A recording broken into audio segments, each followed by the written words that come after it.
Minister Maru announced the new legislative reforms that will be enacted by Parliament, calling them a critical part of the new SME policy and master plan.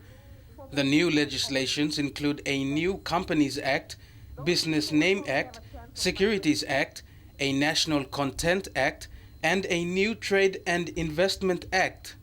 The drafting instructions have been approved. I went to check with the Legislative Council. Hopefully next week the draft bill comes out. We're taking that to Parliament in November.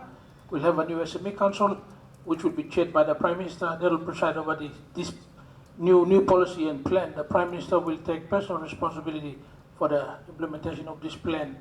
Minister Maru also announced the establishment of a new SME Council, which will be chaired by the Prime Minister. He said the council will oversee the implementation of the SME policy and master plan. The Prime Minister will take personal responsibility for the implementation of this plan. Under law, he'll be required to convene 2 meetings a year by law to get reports and to preside over the growth of the sector to make sure we are hitting the targets that we agree in the plan. The national workshop aims to obtain adequate stakeholder input before the formulation of the SME policy and master plan.